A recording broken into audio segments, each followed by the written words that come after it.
Commander Vexthara limped through the crowded cantina on Nexus Station, her 3 mechanical legs clicking against the metal floor.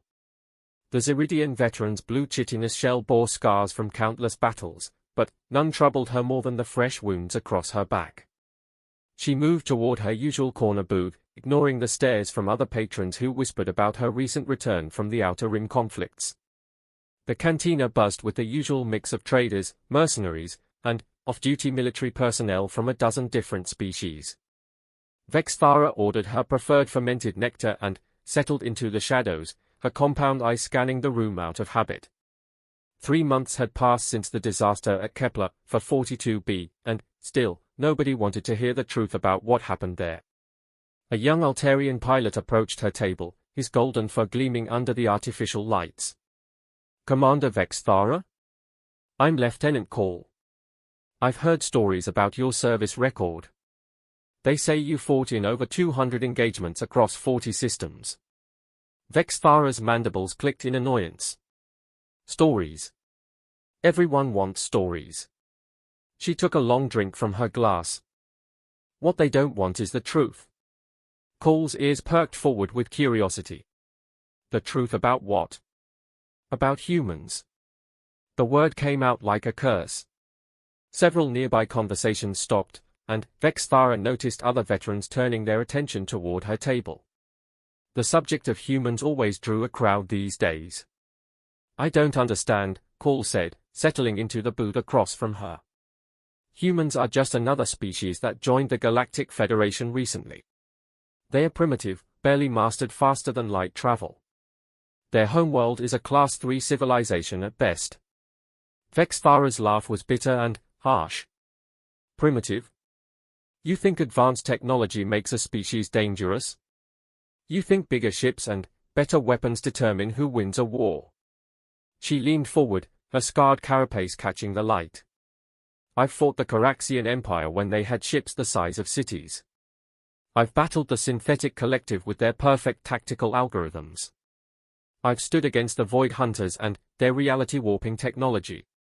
A small crowd began gathering around their table. Veterans, traders, even some Federation officers stopped their conversations to listen. The mention of humans always sparked debate in military circles. "But humans," Vexthara continued, "they are different. They are not just another species with weapons and ships. They are something else entirely. Something we didn't recognize until it was too late." Commander Thos, a massive Brutarian with stone-like skin, approached the table. His people were known throughout the galaxy as the finest warriors, bred for combat across generations. "With respect, Commander Vexthara, I've reviewed the tactical reports from Kepler for 42b. The humans had superior numbers and defensive positions. Any species would have succeeded under those circumstances." Vexthara's compound eyes fixed on him with intensity. "Superior numbers? Thos, there were 40,000 of us. The humans had less than 8,000 defenders. And those defensive positions? We bombed them from orbit for 3 days straight. There shouldn't have been anything left but crater glass." A Felinian intelligence officer named Saris flicked her tail dismissively. "The reports indicate standard defensive tactics. Nothing unusual about human behavior patterns." "Standard?" Vexthara stood up abruptly, her mechanical legs scraping against the floor. "You want to know what's standard about humans? Let me tell you about Corporal Maria Santos."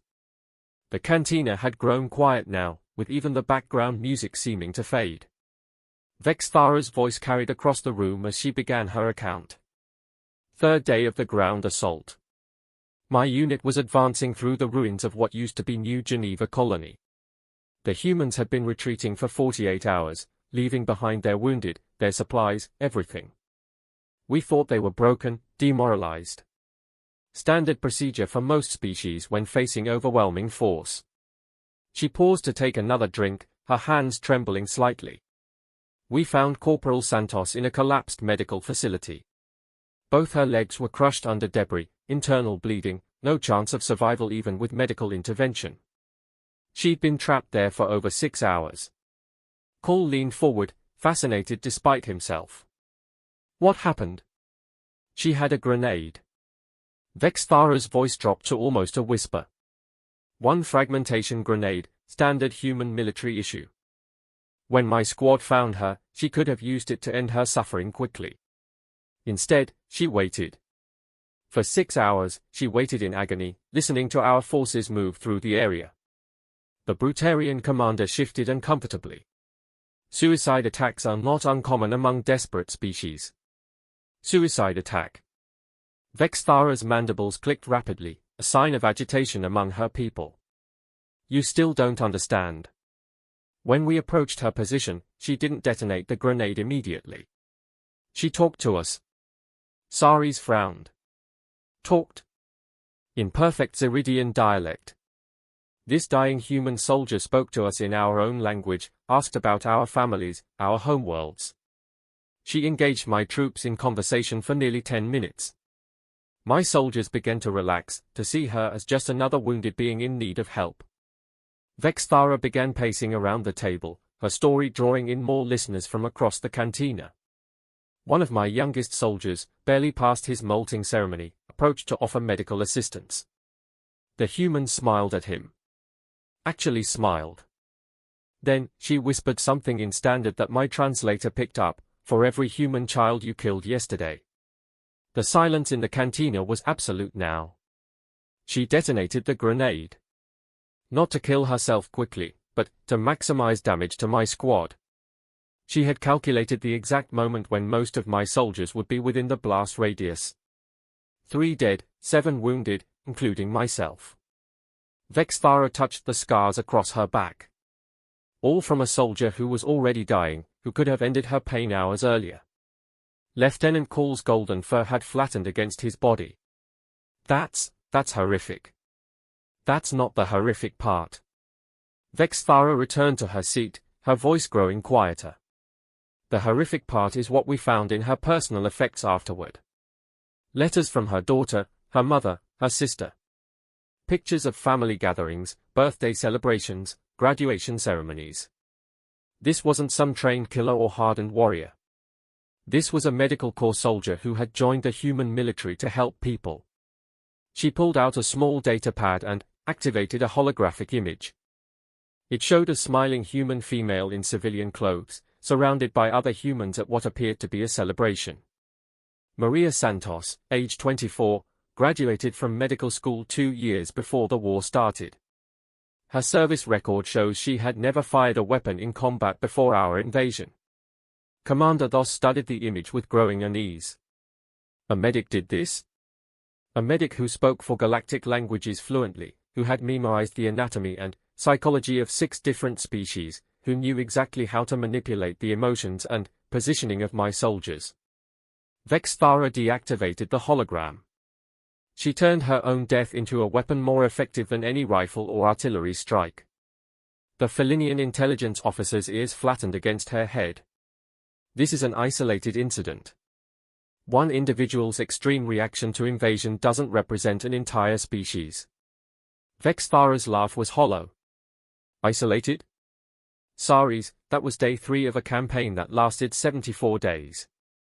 What I just described happened every single day, in every engagement, with every human we encountered. They don't just fight wars. They study their enemies, they adapt, they turn everything around them into a weapon, including themselves. A new voice spoke up from the crowd. Captain Morrow of the Federation Navy, a Centaurian with pale blue skin and silver hair.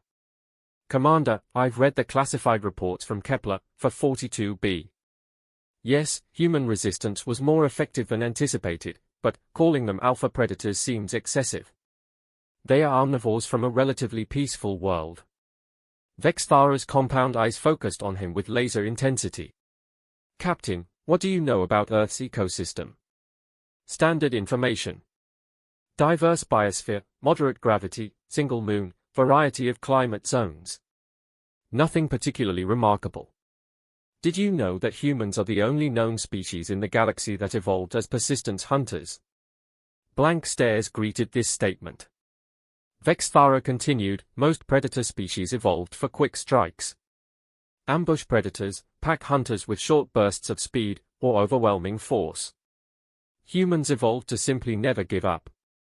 They would chase their prey for days, weeks if necessary, until the animal collapsed from exhaustion. She activated her datapad again, showing images of Earth wildlife. A human ancestor could track a mammoth across hundreds of kilometers of varied terrain, through changing weather, over multiple days, never losing the trail.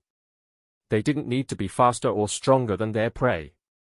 They just needed to be more stubborn. Lieutenant Call stared at the images with growing horror. They hunted by outlasting their prey. They hunted by breaking their prey's will to live. Vexthara's voice was grim. And that's exactly what they did to us on Kepler, for 42b. Every time we thought we had defeated them, they came back. Every time we destroyed their positions, they rebuilt somewhere else. Every time we killed their soldiers, more appeared who had learned from the previous engagement. Commander thus crossed his massive arms. All species adapt during warfare. This is normal military evolution. Normal military evolution takes generations. Humans adapt within days, sometimes hours. Vexthara stood again, addressing the growing crowd. By the end of the first week, they had reverse-engineered our communication protocols and were intercepting our tactical communications. By the second week, they were broadcasting false orders that sent our own forces into ambushes. By the fourth week, they were using our own supply drops against us by hacking our logistics network. She paused, letting the implications sink in. But that's still not what makes them truly dangerous. Any sufficiently advanced species could accomplish technological adaptation given enough time and resources. Captain Morrow leaned forward. Then, what? They made us afraid to kill them. The words hung in the air like a death sentence. Every human we killed became a lesson they used to kill more of us. Every victory we achieved became a trap they laid for our next engagement. They turned our own successes against us until we started to hesitate before engaging human positions. Saraz's tail twitched nervously. Fear is a normal response to effective enemy tactics. This wasn't normal fear. This was something deeper. Vexthara's scarred hands gripped the edge of the table. They got inside our heads. Not through telepathy or advanced psychology, but by being completely unpredictable while somehow always being 3 steps ahead of us.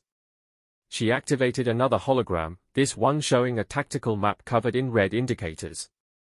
Day 37 of the campaign. Human forces had been reduced to less than 2,000 effective soldiers. They controlled maybe 5% of the planetary surface.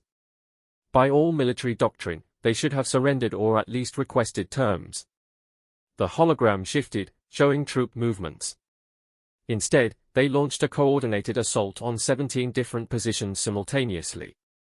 Not major strategic targets, but seemingly random locations. Supply depots, communication relays, minor observation posts.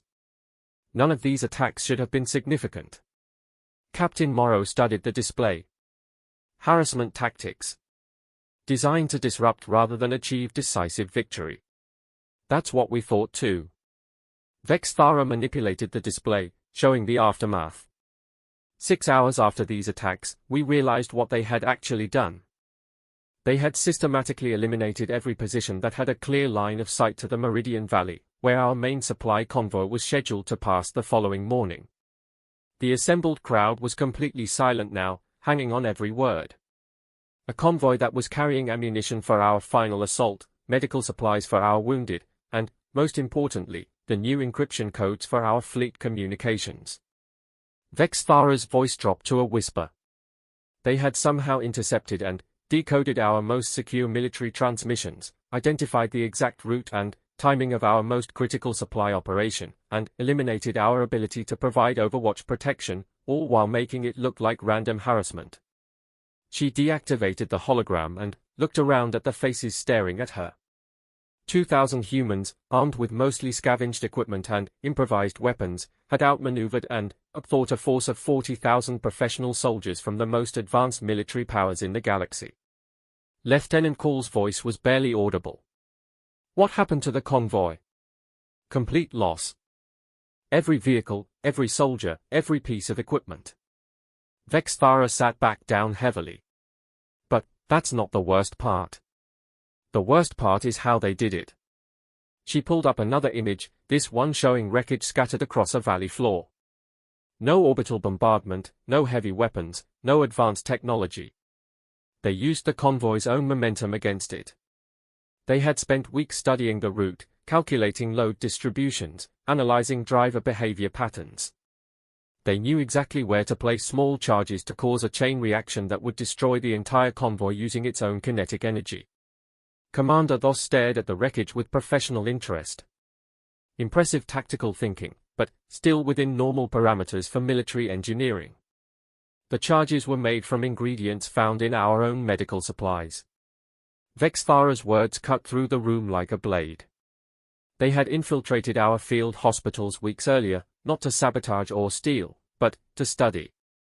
They learned the chemical composition of our emergency medications, our wound treatment compounds, our sterilization agents. Then, they figured out how to combine these substances into explosives. A collective intake of breath came from the crowd.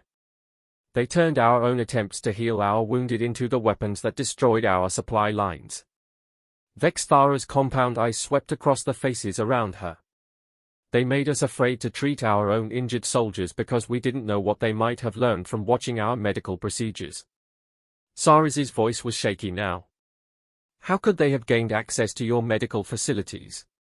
We never figured that out. Our security protocols are among the most sophisticated in the galaxy. Biometric scanners, genetic identification, psychic barriers for telepathic intrusion. Nothing should have been able to penetrate our medical compound without authorization. She paused, her mandibles clicking slowly. Until we realized that they didn't need to infiltrate anything. They had been watching us from the beginning, learning our routines, our procedures, our weaknesses. Every time we rescued our wounded, every time we set up a medical facility, every time we tried to save lives, they were studying us. Captain Morrow's pale blue skin had turned almost white. You're suggesting they learned military medicine by observing your combat medical procedures. I'm not suggesting anything. I'm telling you exactly what happened. Vexthara's voice was flat, emotionless. By day 40, our medical officers were reporting that human forces seemed to know our treatment protocols better than some of our own medics. They were predicting our response times, our evacuation routes, our triage procedures. She stood again, pacing around the table with agitated energy. They had weaponized our compassion. Every time we tried to help our wounded, we were teaching them how to hurt us more effectively. Every act of mercy became intelligence they used against us. The cantina had grown so quiet that the hum of the life support system seemed loud. Vexthara continued her account, her voice growing more intense. Day 52. Human resistance was down to maybe 800 effective soldiers. They controlled 3 square kilometers of territory around their last major population center. We had them completely surrounded, cut off from supplies, no possibility of reinforcement or escape. She activated her data pad one final time, showing an aerial view of a besieged city. Standard doctrine calls for a final ultimatum, followed by overwhelming force if surrender is refused. We expected this to be the end of the campaign. Lieutenant Call leaned forward. What did they do? They invited us to dinner. The statement was so unexpected that several people in the crowd exchanged confused glances. Vexthara smiled grimly at their reactions. Not metaphorically. They literally sent a formal dinner invitation to our command staff, requesting a meeting to discuss terms. Complete with proper diplomatic protocols, menu selections, seating arrangements.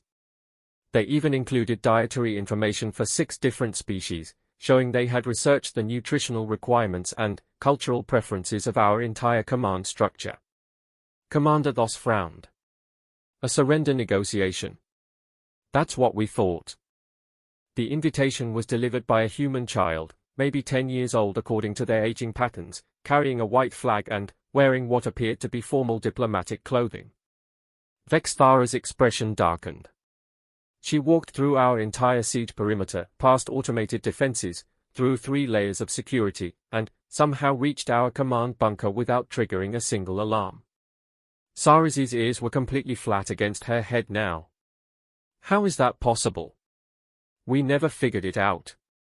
Our security systems showed no breaches, no anomalies, no record of an authorized entry. As far as our sensors were concerned, that child had simply materialized inside our most secure facility. Vexthara's mandibles clicked rapidly. She delivered the invitation, answered questions about the proposed meeting with perfect diplomatic protocol, and then walked back out through the same security that should have been impossible to penetrate. Captain Morrow's voice was strained. What happened at the dinner? That's when we learned what humans really are. Vexthara's compound eyes reflected the cantina lights like black diamonds. The dinner was held in the ruins of what used to be the city's cultural center. No weapons, no security measures, just tables set up among the rubble with actual food prepared by human civilians. She paused, her expression becoming distant. The humans were gracious hosts. They served foods compatible with each of our species' dietary requirements, engaged in polite conversation about our homeworlds, our cultures, our military traditions. They asked intelligent questions about our strategic doctrines, our historical campaigns, our professional development. The crowd waited in tense silence. For 2 hours, we sat among the ruins of their city, eating their food, discussing warfare with the people we had been trying to kill for nearly 2 months. And, slowly, we began to realize something terrifying. Vexthara's voice dropped to barely above a whisper. They weren't trying to negotiate surrender. They were conducting a final intelligence gathering operation. Every question they asked, every topic they raised, every casual comment they made was designed to extract information about our command structure, our decision-making processes, our personal motivations and fears. Lieutenant Call's golden fur was standing on end. They were interrogating you. Not interrogating. They were having a conversation that revealed more about our military capabilities and psychological profiles than 3 months of direct combat had taught them. Vexthara's hands were shaking now. And we gave it to them willingly, because they had made us feel safe, welcomed, respected. She sat down heavily, her mechanical legs clicking against the floor. The human who hosted the dinner was Dr. Elizabeth Chen, formerly the colony's chief administrator. She spoke 7 galactic languages fluently, had advanced degrees in xenopsychology and interstellar relations, and had spent 30 years working in diplomatic services. A civilian, Commander Thos said. A civilian who understood warfare better than most military commanders I've served with. During dinner, she casually mentioned specific details about our unit deployments that should have been classified information. She discussed the psychological pressures of extended campaigns with insights that revealed she understood our species' combat stress patterns better than our own medical officers. Vexthara's voice became flat, emotionless. Dr. Chen had spent 2 months studying our forces, not through espionage or infiltration, but by observing how we conducted ourselves during combat operations. She had created detailed psychological profiles of our entire command staff based on our tactical decisions, our response patterns, our communication styles. The cantina was completely silent now. After dinner, she walked us through the ruins of her city, showing us the areas where her people had made their final stands, explaining the tactical reasoning behind each position, each withdrawal, each sacrifice. Vexthara's compound eyes were distant, remembering. She spoke about her people's deaths not with grief or anger, but with professional admiration for the tactical challenges we had presented. Captain Morrow's voice was hoarse. What was she planning? She wasn't planning anything. The operation was already complete. Vexthara stood again, her scarred form casting long shadows in the artificial light. While we had been enjoying dinner and conversation, the remaining 800 human soldiers had been executing the most sophisticated military operation I have ever witnessed. She activated her datapad one final time, showing a complex tactical display. In the 4 hours we spent at dinner, human forces had simultaneously infiltrated 17 different critical systems across our siege perimeter.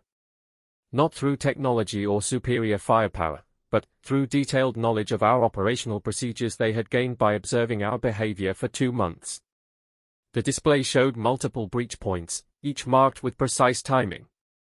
They had mapped our guard rotations, learned our patrol patterns, identified the personal habits and preferences of individual soldiers.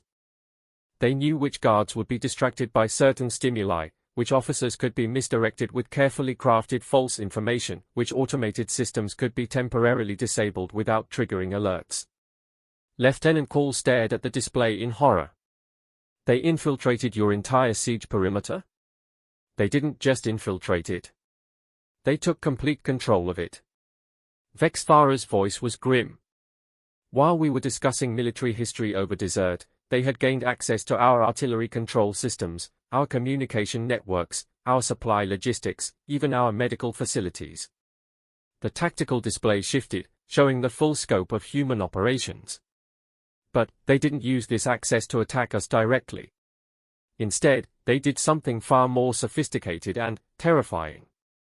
She manipulated the controls, highlighting specific systems. They turned our entire siege apparatus into a prison designed to contain us rather than them. They modified our own defensive systems to prevent our escape, reprogrammed our logistics network to cut off our supply lines, and altered our communication protocols to isolate us from fleet support. Commander Thossa's stone-like features had become pale. They trapped you using your own equipment. They transformed our siege into our own containment while making it appear that all systems were functioning normally. Vexthara deactivated the display and looked around at the stunned faces. When we returned to our command bunker after dinner, everything seemed exactly as we had left it. All status indicators green, all systems operational, all communications functioning within normal parameters. She paused, letting the implications sink in. It took us 6 hours to realize that we were no longer besieging the human colony. We had become the besieged. The silence in the cantina was absolute. Even the background sounds of the station seemed muted. Dr. Chen contacted us the following morning to inform us that our fleet support had been suspended, our supply lines had been severed, and our communication with High Command had been terminated. Vexthara's voice was barely audible. She explained that we were now completely isolated on a hostile planet with limited supplies and no possibility of extraction or reinforcement. Saraz's tail was completely still. How long did your supplies last? 3 days. Dr. Chen had calculated our resource consumption rates down to individual ration packs. Vexthara's mandibles clicked slowly. On the 4th day, she contacted us again to offer terms for our surrender. The weight of the story settled over the crowd like a heavy blanket. Captain Morrow finally spoke, his voice strained. What terms? Complete disarmament, submission to human authority for the duration of internment, and cooperation with their intelligence-gathering operations. Vexthara's compound eyes reflected no emotion. In exchange, they offered medical treatment for our wounded, adequate food and shelter, and, eventually, repatriation to our home systems. She stood once more, her scarred form dominating the space around the table.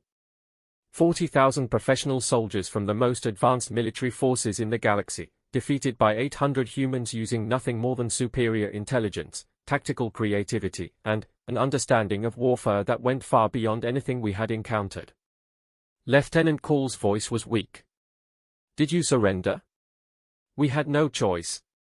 Our situation was impossible. Dr. Chen had demonstrated that human forces could control every aspect of our existence on that planet. Fighting would have meant slow death by starvation. Surrender meant survival.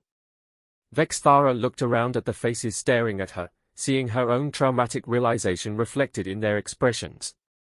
That's when I understood what humans really are. They are not just another species with technology and weapons. They are apex predators who evolved intelligence as their primary hunting tool. She began moving toward the exit, her mechanical legs clicking against the floor. They don't just defeat their enemies. They study them, understand them, and then turn their enemies' own strengths against them. They make you beat yourself. As she reached the doorway, she turned back one final time to address the stunned crowd. 40,000 of us went to Kepler for 42B to conquer a primitive human colony. Less than 12,000 returned. Not because the humans had better weapons or superior technology, but because they were better at being predators than we were at being soldiers. The cantina remained silent as Commander Vexthara limped out into the corridor, leaving behind a room full of beings who had just learned that everything they thought they knew about warfare had been fundamentally wrong. In the aftermath of her departure, the conversations that slowly resumed were hushed, nervous discussions about the implications of what they had heard. The humans had joined the Galactic Federation as seemingly primitive newcomers to interstellar civilization. But Vexthara's account suggested something far more disturbing. Earth's newest members weren't just another species learning to navigate galactic politics and military doctrine. They were predators who had spent their entire evolutionary history perfecting the art of hunting other intelligent beings. The emergency session of the Galactic Federation Military Council convened in the high-security chamber deep within Proxima Station.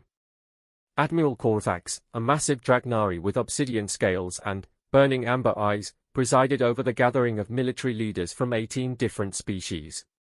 The atmosphere was tense, charged with the kind of nervous energy that preceded major policy decisions.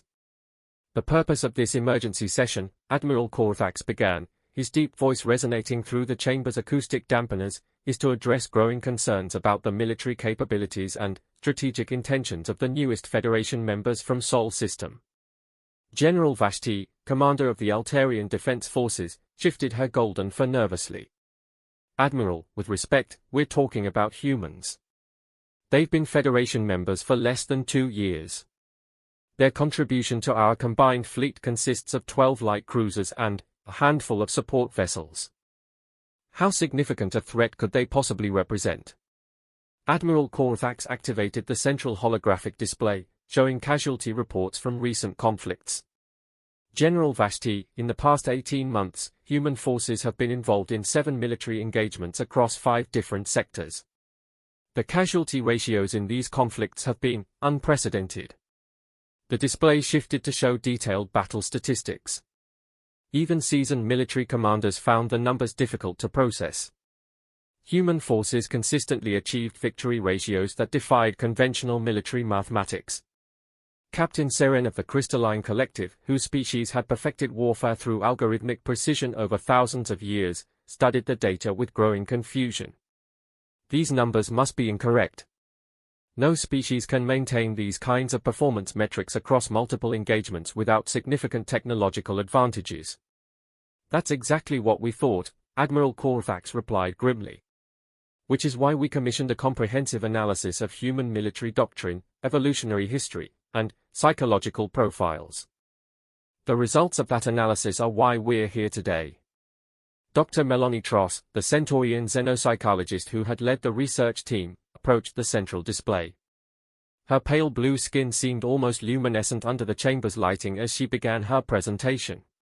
Honored military leaders, our investigation into human military capabilities has revealed patterns that fundamentally challenge our understanding of warfare as practiced by intelligent species. Dr. Tross activated a series of holographic displays showing Earth's geological history.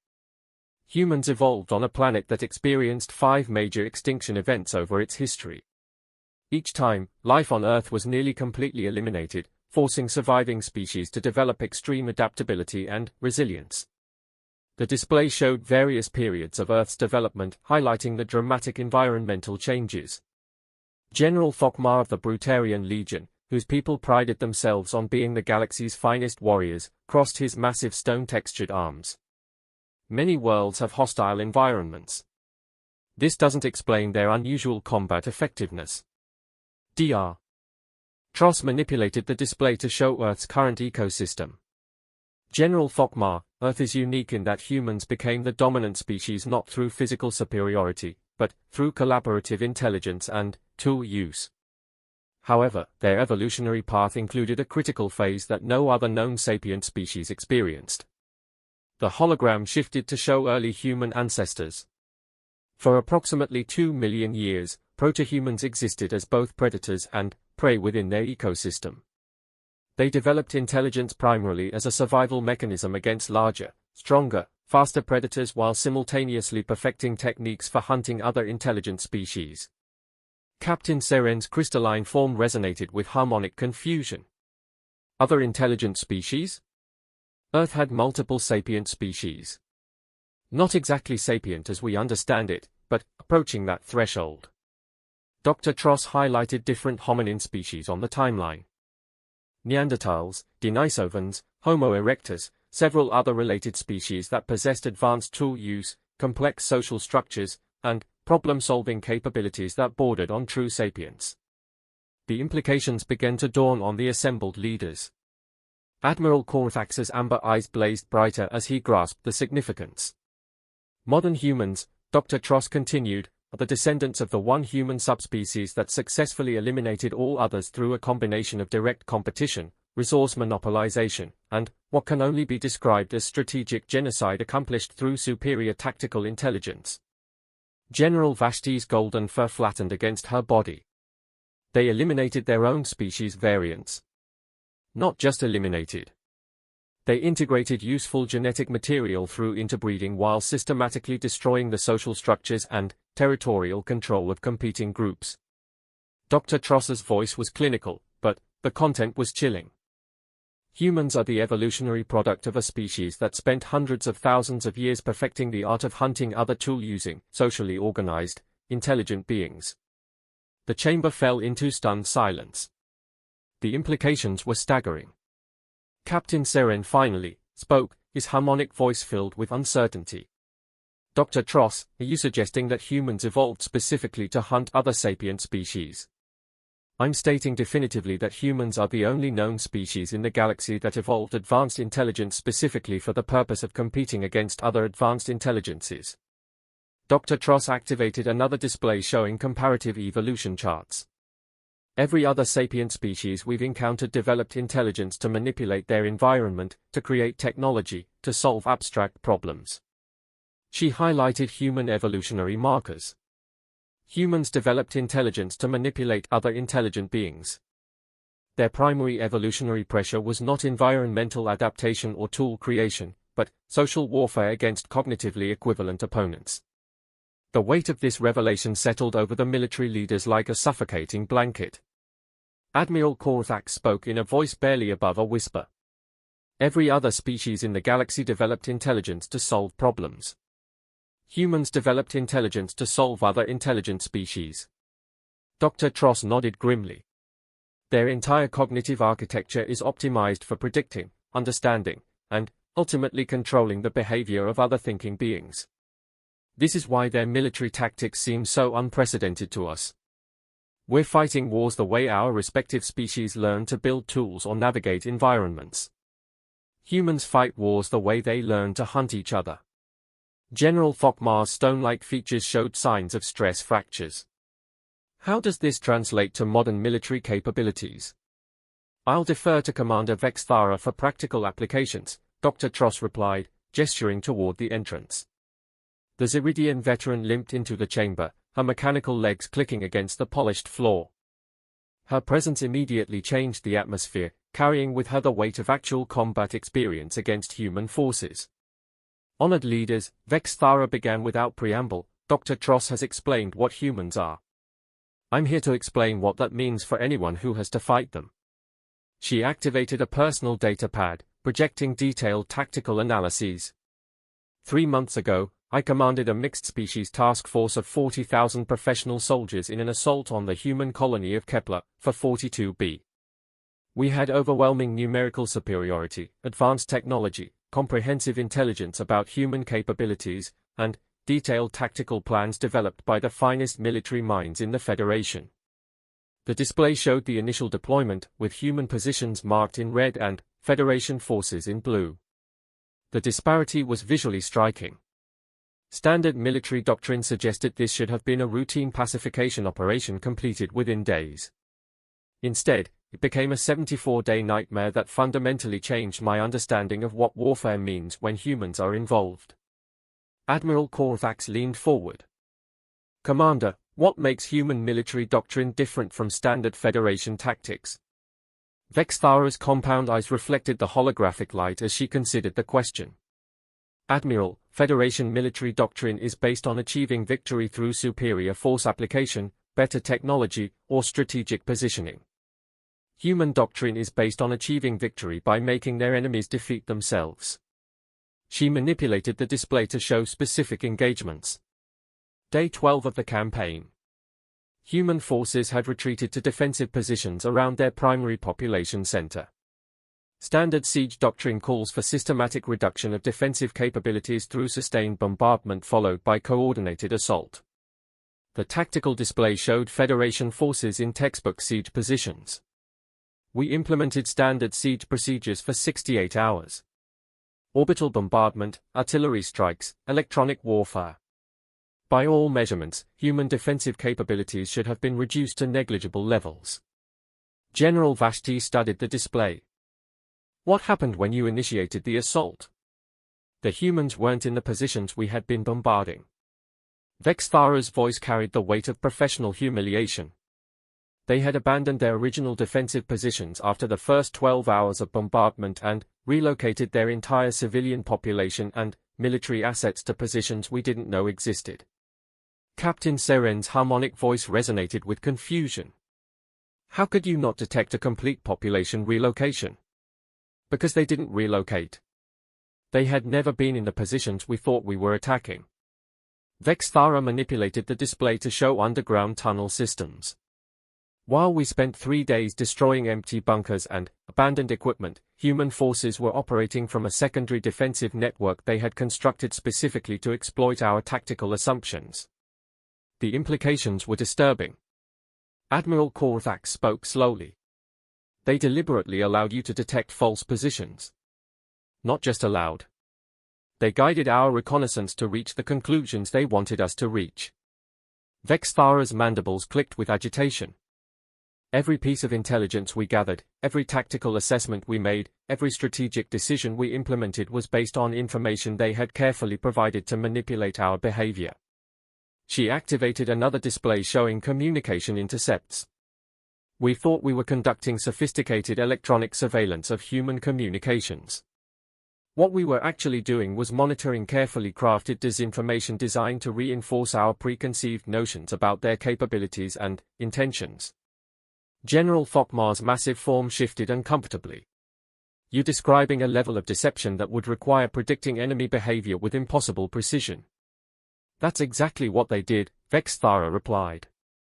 They predicted our behavior with precision because they understood our thinking better than we understood it ourselves.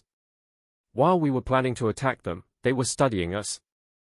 Learning our doctrines, our procedures, our psychological patterns. Dr. Tross stepped forward to add context. This demonstrates what I mentioned about human cognitive evolution. They instinctively understand that the most effective way to defeat an intelligent opponent is not to be stronger or faster, but to be better at thinking about how that opponent thinks. Vexthara nodded grimly. By day 20, human forces were sending us tactical communications that appeared to be their own internal military traffic but were actually psychological warfare designed to influence our decision-making processes. She showed examples of intercepted communications. These messages contained detailed discussions of human supply shortages, morale problems, and strategic disagreements. All of it was fabricated to encourage us to make tactical decisions that played into their actual strategic plan. Captain Seren examined the communications with growing alarm. They were conducting psychological warfare through false intelligence. They were conducting psychological warfare by understanding how we process information and, then, feeding us information that would cause us to manipulate ourselves. Vexthara's voice was flat. They turned our own intelligence analysis capabilities into a weapon they used against us. Admiral Korthak studied the tactical displays with professional fascination and growing dread. Commander, you've described sophisticated deception operations. What about direct military confrontation? How do human forces perform in conventional combat? Vexthara's compound eyes darkened. Admiral, there's no such thing as conventional combat when humans are involved. They don't fight the battle you're prepared for. They fight the battle that exploits your preparation for a different battle. She activated a new display showing a detailed engagement analysis. Day 34. My forces had identified a critical human supply depot that appeared to be lightly defended. Standard tactical analysis suggested a quick strike by mechanized infantry could eliminate human logistics capabilities in that sector. The display showed the planned assault route and expected resistance. We deployed 2 companies of Brutarian shock troops supported by Altarian air support and Zeridian electronic warfare specialists. Overwhelming force against minimal resistance. General Thokmar leaned forward with interest. What was the actual resistance level? None. Vexthara's response hung in the air like an accusation. The facility was completely undefended. We captured it without firing a shot. The puzzled expressions around the chamber prompted her to continue. The supply depot contained exactly what our reconnaissance had indicated. Food, medical supplies, ammunition, equipment. Everything we needed to resupply our forces for continued operations. Captain Seren's harmonic resonance carried confusion. This sounds like a successful operation. It was the most devastating defeat we suffered in the entire campaign. Vexthara's voice was bitter. The supplies were genuine, the intelligence was accurate, and the tactical success was real. But it was also a trap more sophisticated than anything we had imagined possible. She manipulated the display to show the aftermath. 6 hours after we secured the supply depot, our forces began experiencing equipment malfunctions. Not obvious sabotage, just gradual degradation of performance across multiple systems. Admiral Korvax's amber eyes blazed with understanding. The supplies were compromised. The supplies were precisely engineered to cause cascading system failures when used according to our standard operating procedures.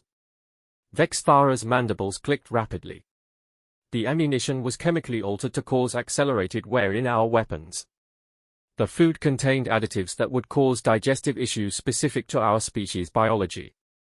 The medical supplies included compounds that would interact negatively with our standard battlefield medications. The chamber fell silent as the implications sank in. But the most insidious element was the equipment. Vexthara's voice dropped to almost a whisper. They had provided us with genuine high-quality gear that had been subtly modified to broadcast our operational data directly to human intelligence services. Dr. Tross stepped forward to provide context. This demonstrates the human approach to warfare that makes them so dangerous. They don't just want to defeat their enemies. They want to understand their enemies so completely that they can control their enemies' actions even when those enemies think they're acting independently.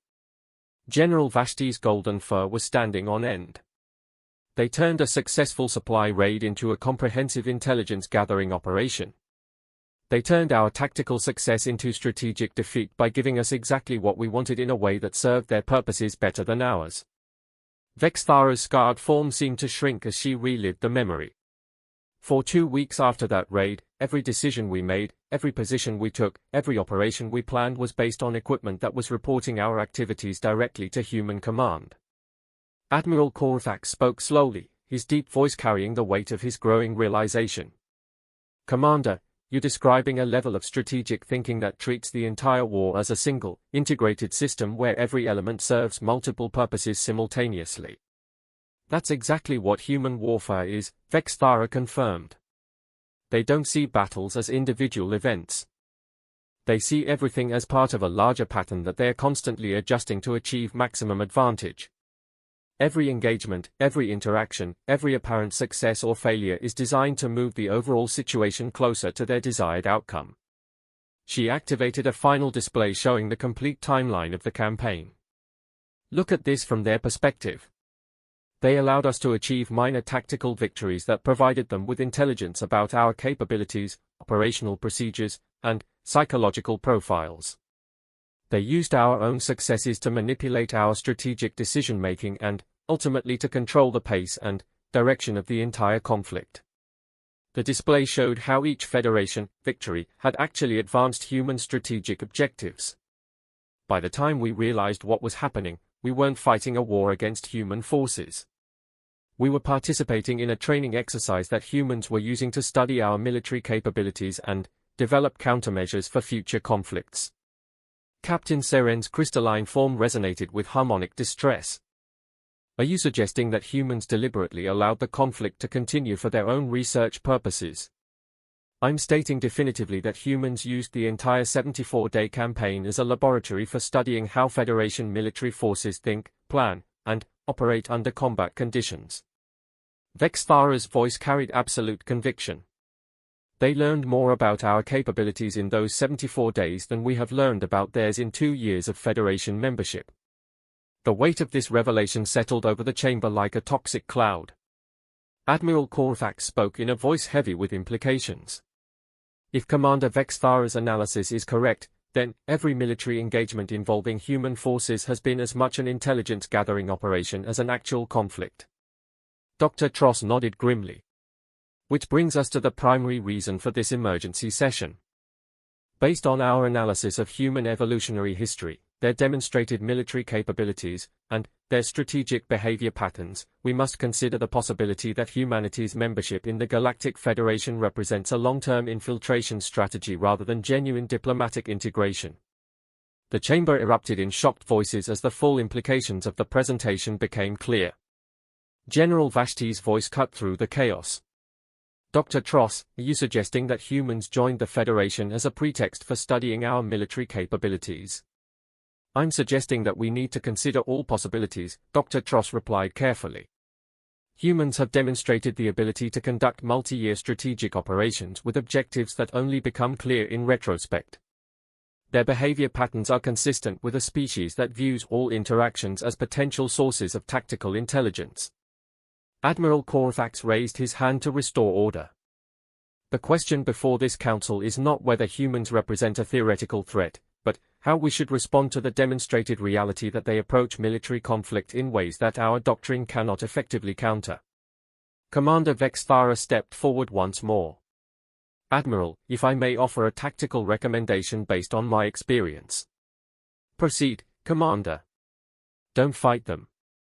The words carried the weight of absolute conviction. Human military doctrine is specifically designed to defeat opponents who try to fight them using conventional strategic thinking. The more sophisticated your tactics, the more advanced your technology, the more thoroughly you plan your operations, the more effectively they can use your own capabilities against you. She looked around at the assembled leaders. They are not just good at war.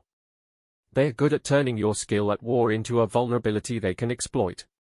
The better you are at conventional military thinking, the more dangerous it is to engage them in military conflict. General Thokmar's stone-like features showed signs of stress. Commander, you're recommending that the most advanced military forces in the galaxy simply avoid conflict with a species that has 12 light cruisers. I'm recommending that the most advanced military forces in the galaxy recognize that those 12 light cruisers are operated by beings who spent their entire evolutionary history learning how to hunt and kill other intelligent beings. Vexthara's voice was steady, professional. They don't need advanced technology. They have something far more dangerous, millions of years of evolutionary optimization for predicting and controlling the behavior of thinking opponents. The chamber fell into contemplative silence as military leaders struggled to process recommendations that challenged everything they understood about strategic planning. Dr. Tross activated a final holographic display showing current human distribution throughout Federation space. Honored leaders, this brings us to our final consideration. Humans currently have civilian populations, research stations, or diplomatic missions in 47 different star systems across Federation territory. The display highlighted human presence throughout the galaxy. In every case, these populations have requested permission to conduct anthropological studies of local species, cultural exchange programs, and collaborative research projects. All of these requests have been approved as routine diplomatic activities. Admiral Korthax stared at the display with growing alarm. Dr. Tross, what kind of research are humans conducting in these locations? According to official reports, they are studying our languages, our cultures, our social structures, our technological development patterns. Dr. Tross's voice was grim. According to Commander Vexthara's analysis of their behavior patterns, they are studying our thinking processes, our decision-making algorithms, our psychological vulnerabilities, and our military capabilities. The implications were staggering. Captain Seren's harmonic voice carried notes of panic. Are you suggesting that every human diplomatic mission is actually a military intelligence operation? I'm suggesting that for a species that evolved to hunt other intelligent beings, there may be no meaningful distinction between diplomacy and reconnaissance. Dr. Tross manipulated the display to show the scope of human activities. They have had intimate access to our governmental structures, our military planning processes, our technological development programs, and our strategic decision-making procedures for nearly 2 years. Commander Vexthara stepped forward one final time. Honored leaders, I've told you what humans did to 40,000 professional soldiers in 74 days. Now consider what they might have learned about the entire Galactic Federation in 2 years of unrestricted access to our most sensitive systems and personnel. The chamber fell into absolute silence as the full scope of the potential threat became clear. Admiral Korthax spoke slowly, his deep voice carrying the weight of a decision that could reshape galactic politics. This council will recess for individual deliberation. We will reconvene in 6 hours to determine our response to the human situation. As the military leaders filed out of the chamber, each carrying with them the burden of reconsidering everything they thought they knew about humanity's place in the galaxy, Commander Vexthara remained behind, staring at the holographic displays that showed human presence throughout Federation space. The beings they had welcomed as primitive newcomers to galactic civilization might actually be the most sophisticated predators the galaxy had ever encountered. And they had been studying their prey for 2 years. Admiral Korthax returned to the emergency session chamber 6 hours later to find an unprecedented sight. The chamber's security doors had been sealed, emergency protocols activated, and every communication system had been isolated from external networks. The military leaders who filed in carried the weight of decisions that would reshape the galaxy's power structure. Before we begin formal deliberations, Admiral Korthax announced, his amber eyes blazing with determination, I must inform this council that we have received new intelligence that fundamentally alters our understanding of the human situation. He activated the central holographic display, showing a star map of Federation space with multiple alerts flashing in red. 3 hours ago, our intelligence services detected coordinated activity across 17 different star systems containing significant human populations. General Vashti leaned forward, her golden fur rippling with nervous tension. What kind of coordinated activity? Simultaneous data transfers, personnel movements, and communication pattern changes that suggest activation of a pre-existing operational network. Admiral Korthax manipulated the display to show the scope of the activity. The timing coincides precisely with the conclusion of our previous session. The implications hit the assembled leaders like a physical blow. Captain Seren's crystalline form resonated with harmonic alarm. Are you suggesting that human populations were aware of our deliberations? I'm stating definitively that human populations throughout Federation space began implementing coordinated activities within minutes of our session's conclusion. Admiral Korthax's voice carried the weight of professional certainty. Either they have compromised our most secure communication systems, or they predicted our response to their capabilities with sufficient precision to prepare contingency operations. Commander Vexthara limped forward, her mechanical legs clicking against the polished floor. Admiral, with respect, this is exactly what I tried to warn you about. Humans don't just plan for likely scenarios. They plan for every possible scenario, including scenarios where their opponents discover their actual capabilities. Dr. Tross approached the central display, her pale blue skin seeming to glow under the emergency lighting. Honored leaders, our xenopsychological analysis suggests that humans may have anticipated this exact sequence of events from the moment they joined the Federation. She activated a series of holographic timelines showing human activities over the past 2 years. Retrospective analysis of human behavior patterns indicates that they have been systematically preparing for the possibility of military conflict with Federation forces since their initial diplomatic contact. General Thokmar's massive stone-textured form shifted uneasily. Dr. Tross, are you suggesting that human membership in the Federation was a deception from the beginning? I'm suggesting that humans are capable of implementing multi-year strategic plans that include contingencies for discovery and exposure. Dr. Tross highlighted specific data points on the timeline. Every diplomatic initiative, every research project, every cultural exchange program they've participated in has provided them with intelligence that would be tactically valuable in a military conflict. The chamber fell silent as the military leaders processed the implications. Admiral Korthax spoke slowly. If Dr.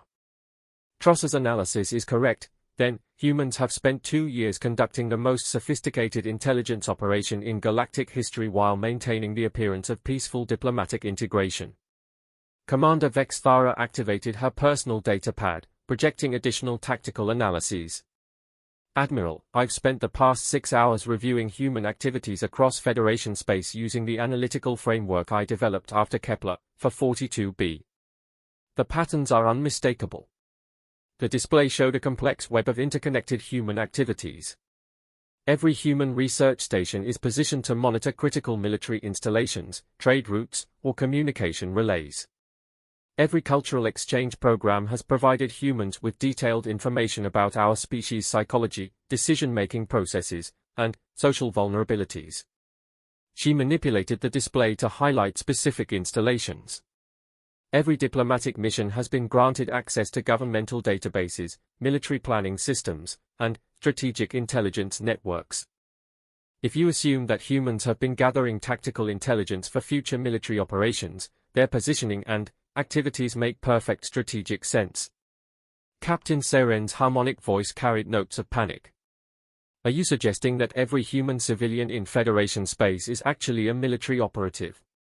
I'm suggesting that for a species that evolved to hunt other intelligent beings, the distinction between civilian and military activities may be meaningless. Commander Vexthara's compound eyes reflected the holographic display. On Kepler, for 42b, their medical personnel were more dangerous than their soldiers, their administrative staff were more effective than their military commanders, and their children were used as intelligence assets. The weight of this revelation settled over the chamber like a suffocating presence. General Vashti spoke in a voice barely above a whisper. If humans view all interactions as potential military operations, then everything they've done in Federation space for 2 years has been preparation for war. Admiral Korthax activated emergency communication protocols. I'm authorizing immediate implementation of Code 7 security measures. All human populations throughout Federation space are to be considered potential military assets until their actual status can be determined.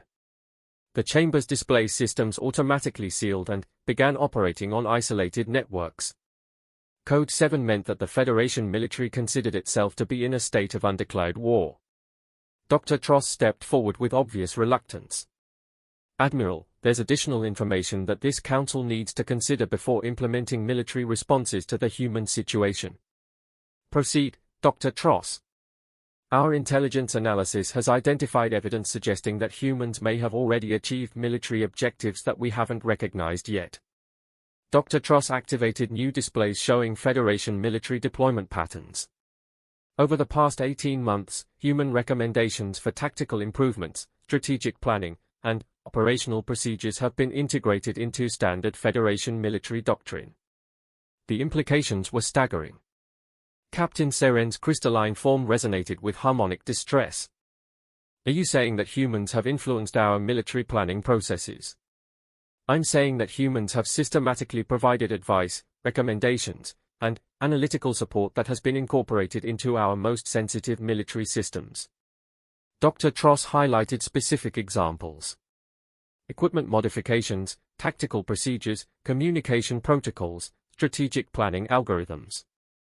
All recommended by human specialists and implemented throughout Federation forces. Commander Vexthara studied the displays with growing alarm. Dr. Tross, show them the logistics modifications. Dr. Tross activated a detailed analysis of supply chain changes. 6 months ago, human efficiency experts recommended changes to Federation military logistics that would reduce supply costs by 12% while improving delivery times. These recommendations have been implemented across 43 different military installations. General Thokmar leaned forward to examine the data. What's wrong with improved efficiency? The logistics modifications include changes to food preparation protocols, medical supply distribution, communication equipment maintenance, and ammunition storage procedures. Commander Vexthara's voice was grim. If those modifications were designed to create vulnerabilities rather than improve efficiency, they would give humans the ability to disable Federation military capabilities without direct confrontation. The chamber fell into stunned silence as the military leaders processed the implications.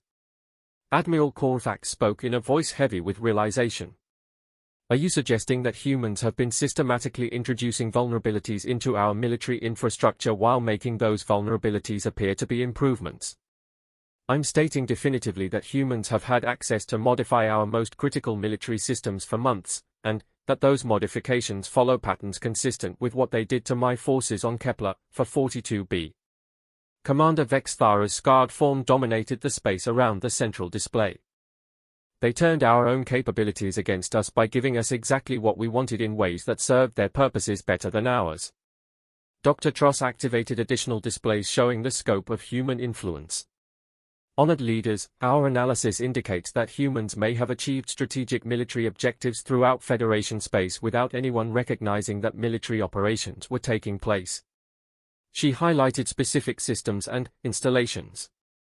If human recommendations have been implemented as documented, they now have the capability to disable Federation military communications, disrupt supply lines, compromise defensive systems, and interfere with fleet coordination across 17 different sectors. The weight of potential betrayal settled over the chamber like a toxic cloud. General Vashti spoke in a voice filled with professional horror. Dr. Tross, are you suggesting that humans could cripple Federation military capabilities using vulnerabilities they installed under the pretense of providing assistance? I'm suggesting that humans may have already achieved military victory without anyone realizing that a war was taking place. Dr. Tross's voice was clinical, but the content was devastating. If their strategic objective was to neutralize Federation military capabilities while maintaining the appearance of peaceful cooperation, they appear to have succeeded. Admiral Korvax stood slowly, his massive Draknari form casting long shadows across the chamber. This council faces a decision that will determine the future of galactic civilization. We must choose between treating humans as hostile actors based on their demonstrated capabilities, or maintaining diplomatic relations based on their stated intentions. He activated a communication link to Federation High Command.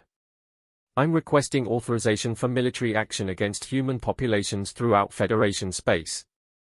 The response came immediately. Admiral Korvax, this is Fleet Commander Zarthal. Authorization denied. Human Ambassador Elizabeth Chen has requested an emergency diplomatic meeting to address concerns about human military capabilities. You are ordered to attend this meeting before implementing any military actions. The communication link closed, leaving the chamber in tense silence. Commander Vex Thara's compound eyes blazed with alarm. Admiral, Elizabeth Chen is the same human who orchestrated the defeat of my forces on Kepler for 42b. If she's requesting a diplomatic meeting, it's because she's prepared to implement whatever strategic plan she's been developing for the past 2 years. Captain Seren's harmonic resonance carried notes of panic. What could humans hope to achieve through diplomatic negotiation at this point? We've identified their deception and discovered their infiltration of our military systems. That's exactly what makes this so dangerous, Commander Vex Thara replied. Humans don't request meetings when they are desperate or defeated. They request meetings when they are ready to reveal the full scope of their strategic position. Dr. Tross approached the central display with obvious reluctance. There's one additional factor that this council needs to consider. Our analysis indicates that humans may have anticipated this exact sequence of events and prepared for the possibility of diplomatic exposure. She activated a final set of displays showing predicted human response patterns. If humans have been implementing a long-term strategic plan, then our discovery of their capabilities may be a planned element of that strategy rather than an unexpected complication. The implications were terrifying. Admiral Korvax spoke slowly. Dr. Tross, are you suggesting that humans intended for us to discover their military infiltration of Federation systems? I'm suggesting that humans are capable of implementing strategies where even the discovery and exposure of their operation serves their ultimate objectives. Dr. Tross's pale blue skin had taken on an almost luminescent quality. If their goal is to demonstrate superiority over Federation military capabilities, then forcing us to recognize their achievements might be more effective than keeping those achievements secret. The chamber fell into contemplative silence as military leaders struggled to understand strategic thinking that operated on levels they had never encountered. Commander Vexthara stepped forward one final time. Honored leaders, I've explained what humans did to my forces through 74 days of direct military engagement. Dr. Tross has explained what they've accomplished through 2 years of diplomatic infiltration. Now you need to understand what they're about to demonstrate through whatever diplomatic presentation they've prepared. She activated her personal displays showing the complete timeline of human activities. Every action they've taken, every capability they've revealed, every strategic advantage they've gained has been leading toward this moment. They are not requesting a diplomatic meeting to negotiate or explain their behavior. Admiral Corvax's amber eyes blazed with realization. What are they requesting the meeting for? They are requesting a diplomatic meeting to demonstrate that they've already won. Commander Vexthara's voice carried absolute conviction. Elizabeth Chen is going to show this council that humans have achieved complete strategic superiority over Federation military forces without anyone realizing that a war was taking place. The chamber's emergency lighting cast long shadows as the military leaders processed the full implications of facing opponents who had spent millions of years evolving to hunt other intelligent beings. 2 hours later, the emergency session chamber had been reconfigured for diplomatic protocols. The holographic displays showed Ambassador Elizabeth Chen approaching the station aboard a small human diplomatic vessel that had somehow penetrated Federation security perimeters without triggering any defensive systems. Admiral Corvax stood at the center of the chamber, flanked by the most experienced military leaders from 18 different species. Ambassador Chen, you requested this meeting to address concerns about human activities within Federation space. The holographic image of Elizabeth Chen appeared with perfect clarity. She was a middle-aged human woman with graying hair and intelligent eyes that seemed to catalog every detail of the chamber and its occupants.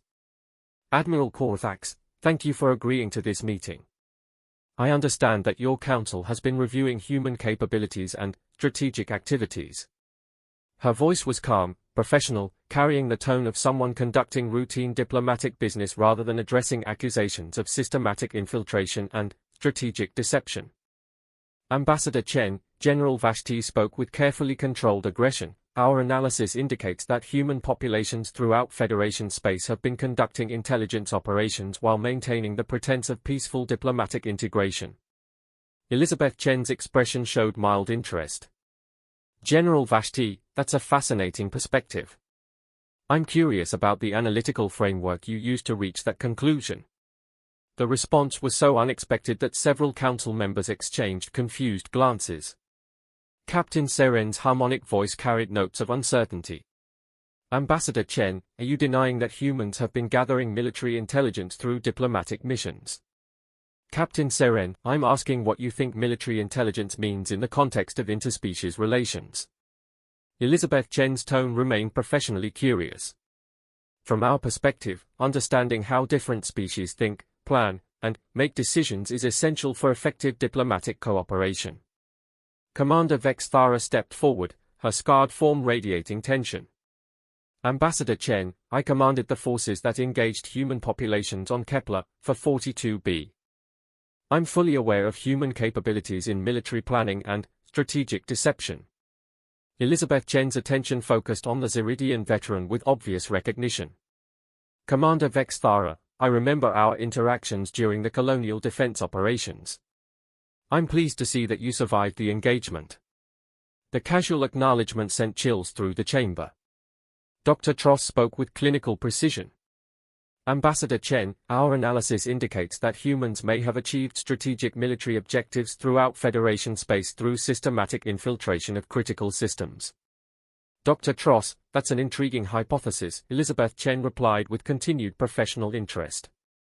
I'm curious about what you consider to be strategic military objectives in the context of peaceful interspecies cooperation. Admiral Corvax's patience was exhausted. Ambassador Chen, this council has evidence that humans have systematically compromised Federation military capabilities while maintaining diplomatic cover. We demand an explanation for these actions. Elizabeth Chen's expression shifted subtly, showing the first sign of genuine emotion. Admiral Corvax, I appreciate your directness. You're absolutely correct that humans have been systematically studying Federation military capabilities, governmental structures, and strategic decision-making processes for the past 2 years. The admission sent shock waves through the chamber. General Thokmar's massive form shifted forward aggressively. You admit to conducting espionage operations against Federation forces. I admit to conducting comprehensive analysis of potential threats to human survival. Elizabeth Chen's voice remained calm, but her words carried implications that chilled the assembled leaders. Admiral, your council appears to have discovered that humans approach interspecies relations differently from other Federation members. Commander Vexthara's compound eyes blazed with recognition. Ambassador, you're about to explain that humans view all diplomatic contact as potential military preparation. Commander Vexthara, I'm about to explain that humans view survival as requiring comprehensive understanding of every factor that could influence human welfare. Elizabeth Chen's tone became slightly more formal. When humans joined the Galactic Federation, we recognized that we were entering a community of species with advanced technology, sophisticated military capabilities, and extensive historical experience with interspecies conflict. She paused, allowing the implications to settle. From a human perspective, joining such a community without understanding its power structures, military capabilities, and potential threats would be negligent in the extreme. Dr. Tross leaned forward with obvious fascination. Ambassador Chen, are you saying that human intelligence gathering was motivated by defensive concerns rather than aggressive intentions? Dr. Tross, I'm saying that humans don't recognize a meaningful distinction between defensive and aggressive preparation when dealing with potential existential threats. Elizabeth Chen's response carried the weight of species-level strategic thinking. Any intelligence that helps humans survive potential conflicts serves defensive purposes regardless of how that intelligence might be used tactically. The chamber fell silent as the assembled leaders processed the implications of dealing with a species that approached survival from fundamentally different perspectives. Admiral Korthax spoke slowly. Ambassador Chen, this council has identified evidence that humans have introduced vulnerabilities into Federation military systems under the pretense of providing assistance. Admiral, your council has identified evidence that humans have systematically studied and understood Federation military systems well enough to influence their operation if such influence becomes necessary for human survival. Elizabeth Chen's correction was subtle but significant. Whether those capabilities represent vulnerabilities depends entirely on whether Federation and human interests remain aligned. The threat was implicit but unmistakable. Captain Seren's crystalline form resonated with harmonic alarm. Ambassador Chen, you threatening Federation military forces. Captain Seren, I'm explaining the reality of human strategic planning. Elizabeth Chen's voice carried no hostility, only professional certainty. Humans don't make threats. We prepare for contingencies. The capabilities your council has discovered represent preparation, not aggression. Commander Vexthara stepped forward with grim recognition. Ambassador, you're explaining that humans have achieved the capability to neutralize Federation military forces while maintaining the option to avoid using those capabilities if diplomatic relations remain peaceful. Commander Vexthara, I'm explaining that humans have achieved the capability to ensure human survival regardless of Federation intentions toward human populations. Elizabeth Chen's acknowledgement was direct and chilling.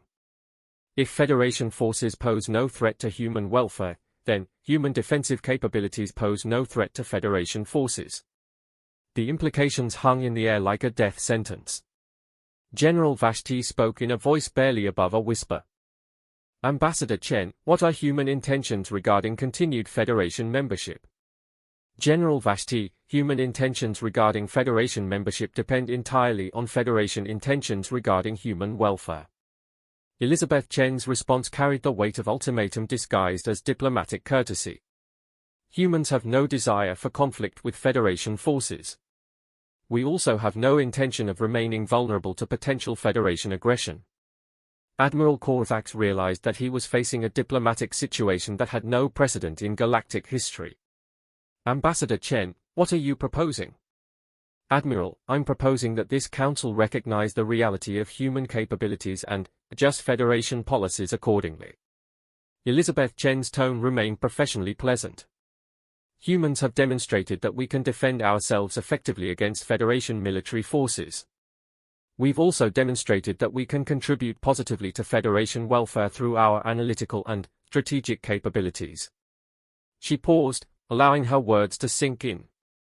The choice facing this council is whether to treat humans as valuable allies whose capabilities enhance Federation security, or as dangerous enemies whose capabilities threaten Federation welfare. Commander Vex Thara understood the implications immediately. Ambassador, you're offering the Federation a choice between accommodation and conflict, while making it clear that conflict would be catastrophic for Federation forces. Commander, I'm offering the Federation an opportunity to benefit from human capabilities rather than fall victim to them. Elizabeth Chen's response was diplomatic in form but military in substance. Humans have spent 2 years demonstrating that we can operate within Federation systems more effectively than Federation forces can operate within their own systems. The chamber fell into stunned silence as the full scope of human strategic achievement became clear. Dr. Tross spoke with clinical fascination. Ambassador Chen, you're describing a situation where humans have achieved military superiority while maintaining diplomatic immunity. Dr. Tross, I'm describing a situation where humans have achieved the capability to ensure their survival while maintaining the opportunity for mutually beneficial cooperation. Elizabeth Chen's correction carried the weight of species-level strategic thinking. Federation forces can choose to view human capabilities as an asset or as a threat. That choice will determine whether those capabilities are used to defend Federation interests or to defend against Federation forces. Admiral Corthax understood that he was facing the most sophisticated diplomatic military operation in galactic history. Ambassador Chen, what specific arrangements are you proposing? Admiral, I'm proposing that humans be recognized as Federation security specialists with authority to monitor and influence military systems necessary for our defensive responsibilities. Elizabeth Chen's proposal was breathtaking in its scope. In exchange, humans will provide strategic analysis, tactical planning, and security services that enhance Federation capabilities against external threats. The proposal was simultaneously generous and terrifying. General Thokmar spoke with barely controlled alarm. Ambassador, you're requesting authority to control Federation military systems. General, I'm requesting recognition that humans already possess the capability to influence Federation military systems and proposing that this capability be used transparently for mutual benefit rather than secretly for human protection. Elizabeth Chen's response transformed threat into opportunity. Your choice is not whether to grant humans this authority. Your choice is whether human exercise of this authority will be conducted in cooperation with Federation forces or in despite of Federation opposition. The chamber fell into absolute silence as military leaders processed the implications of facing opponents who had achieved total strategic victory while offering the appearance of diplomatic negotiation. Commander Vex Thara spoke with grim certainty. Ambassador Chen has just demonstrated that humans have achieved complete superiority over Federation military capabilities while maintaining the illusion that Federation forces have choices in this situation. Elizabeth Chen smiled, and, for the first time, the assembled leaders glimpsed the predatory intelligence that had evolved to hunt other thinking beings. Commander Vex Thara, humans have demonstrated that intelligence properly applied can achieve objectives that brute force cannot accomplish. We're offering Federation forces the opportunity to benefit from that intelligence rather than fall victim to it. Admiral Corthax realized that the age of human membership in the Galactic Federation was ending. The age of human dominance over galactic military affairs had already begun.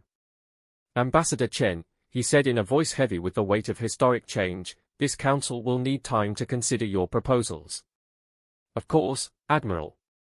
Take all the time you need. Elizabeth Chen's tone carried the confidence of someone whose victory was already complete. Humans are very patient. We've been preparing for this conversation for 2 years. The holographic image faded, leaving the chamber in darkness filled with the understanding that everything they thought they knew about warfare, diplomacy, and galactic politics had been